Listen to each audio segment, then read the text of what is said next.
Ya, malam ini kita lanjutin lagi buat ngejelasin apa sih itu intelijen. Ya, ya tetap kita ambil materinya dari buku Intelijen, Profesi Unik Orang-orang Aneh karya Supono Sugirman. Ya, seperti dijelasin di video awal di bagian satu dari serial ini, penulisnya adalah petinggi BIN, ya, orang lapangan dan juga analis senior. Lanjut, dalam penjelasan UU tentang intelijen, yang dimaksud dengan intelijen sebagai organisasi adalah suatu badan yang digunakan sebagai wadah yang diberi tugas dan kewenangan untuk menyelenggarakan fungsi dan aktivitas intelijen, ya.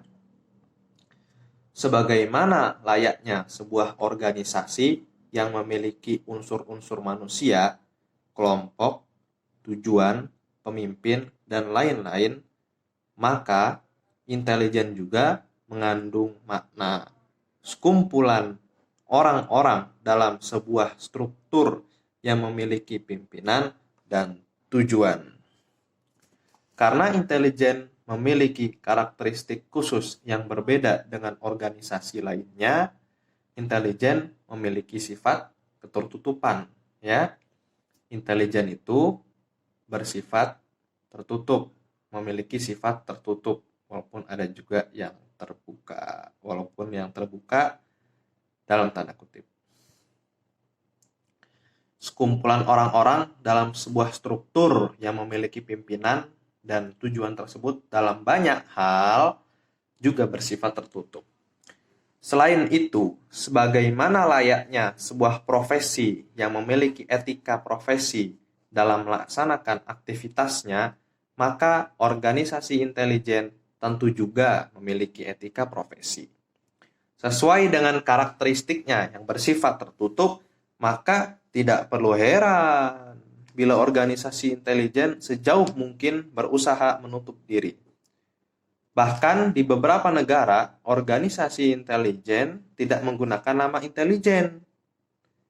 Seperti diantaranya di Australia, ya, di sana namanya Organization of National Assessment, atau di Republik Rakyat Cina, ya, namanya, ya, salah satu organ intelijennya bernama International Liaison Department.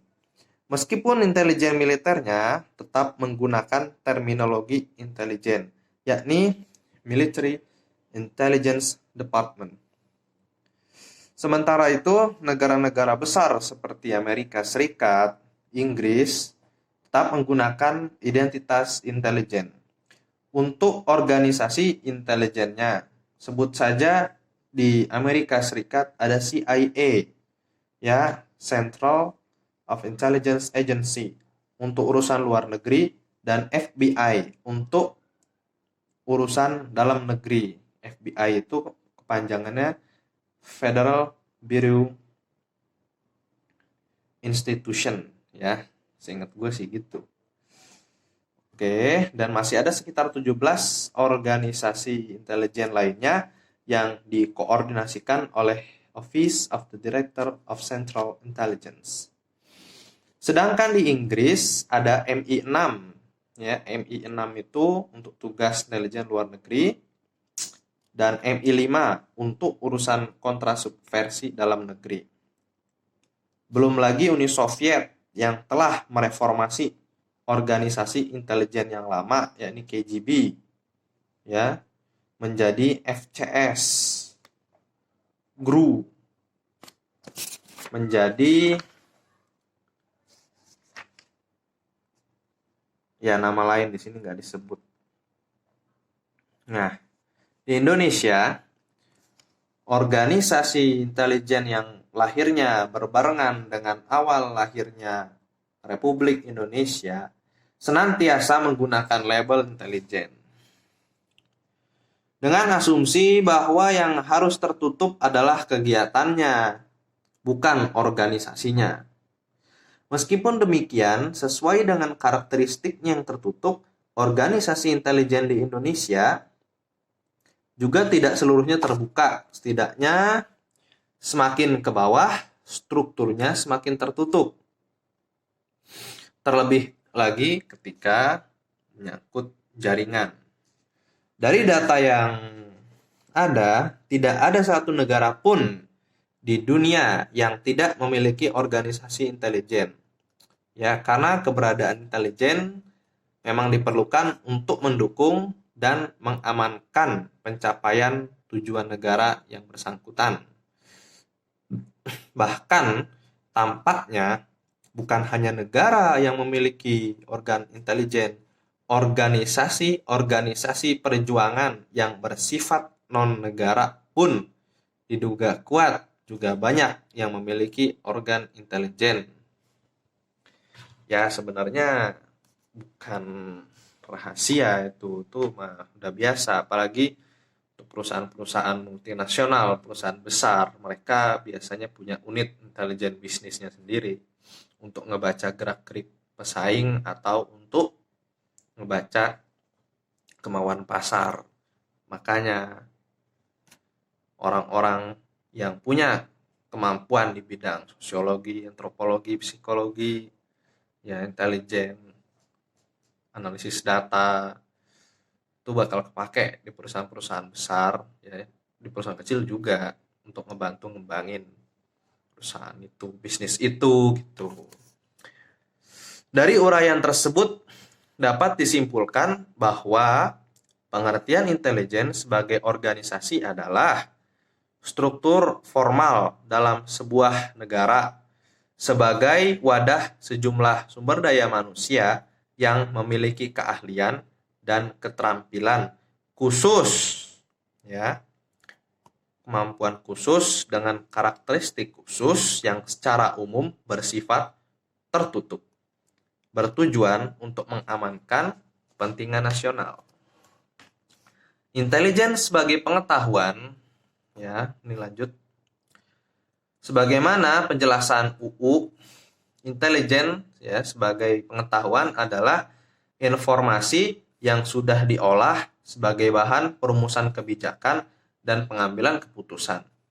Sejauh ini, produk dari olahan informasi dapat berwujud dalam berbagai bentuk, seperti laporan lisan dan tulisan, maupun jasa-jasa intelijen lainnya. Laporan ada bermacam-macam jenis dan sifatnya, sesuai dengan selera, karakter dari badan intelijen yang bersangkutan. Bentuk dari laporan intelijen militer tentu tidak sama dengan bentuk laporan intelijen kejaksaan. Juga tidak sama dengan bentuk laporan intelijen polisian, dan tentu saja tidak sama dengan laporan badan intelijen negara.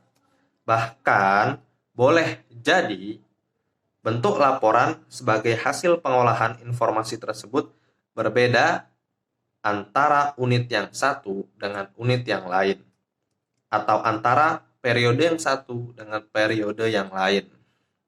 Perbedaan tersebut tidak perlu dipermasalahkan, apalagi dipertentangkan. Apapun bentuk laporan yang ada, pada prinsipnya substansi laporan, hasil olahan informasi yang ada pada umumnya dapat dikategorikan ke dalam 3 jenis. Ya, pertama, intelijen dasar. Ada yang mengistilahkan dengan BDI atau Basic Descriptive Intelligence atau IDD, ya, intelijen dasar deskriptif, yang berisi himpunan informasi dasar tentang negara lain, organisasi perjuangan, atau badan-badan yang ada, personel yang menonjol, dan permasalahan aktual yang diperkirakan akan membawa dampak yang luas.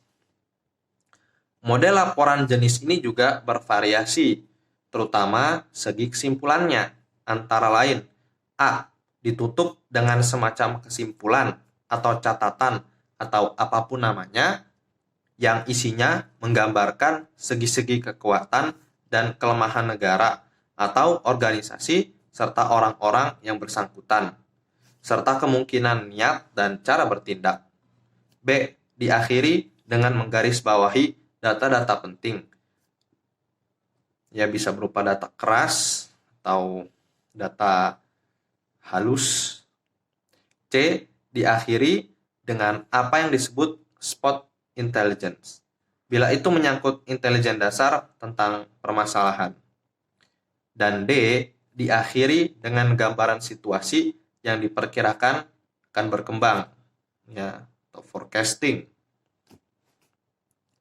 Bentuk laporan sangat bergantung pada kehendak pemakai atau kliennya, dan pada dasarnya semuanya benar adanya. Kedua, current reportorial atau laporan terkini tentang masalah-masalah aktual.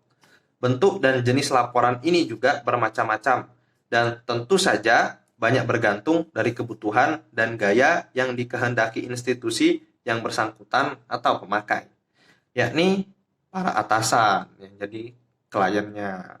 Bagaimanapun bentuknya, tentu semua benar, yang penting muatan substansinya. Ketiga, forecasting, berupa laporan perkiraan tentang kemungkinan gambaran kondisi masa yang akan datang. Bentuk dan jenis laporan ini juga bervariasi, dan semuanya tidak menjadi masalah.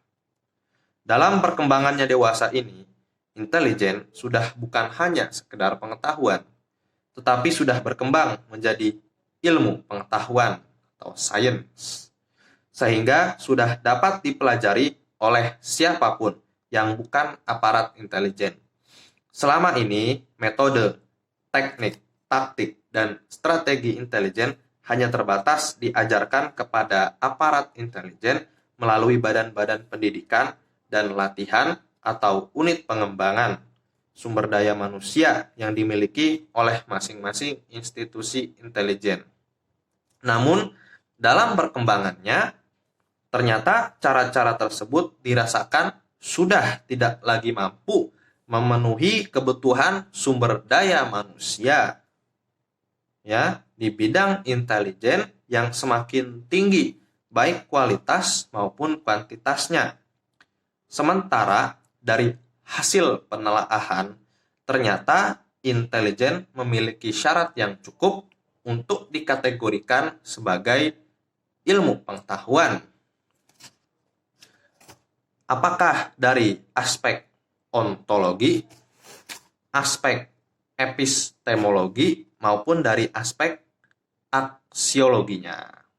Nah, kita udahin dulu untuk bagian ini, ya, bagian 2. Nanti lanjut lagi ke bagian 3, bagian 4, dan mungkin bagian 5. Yang penting apa yang gue sampaikan ini jelas, bisa dimengerti, dan semoga bermanfaat. Dan di lain waktu, gue bakal ngeluarin koleksi buku gue bagi isinya dengan penonton semua, dengan juragan semua, supaya buku yang gue punya bisa bermanfaat untuk masyarakat luas. Ya, isinya nggak gue makan sendiri, karena jujur di rumah yang baca gue doang. Kalaupun ada orang lain jarang banget. Ya, intinya jangan pinter sendiri, ya. Jangan pinter sendiri. Oke, udah malam. Wassalam.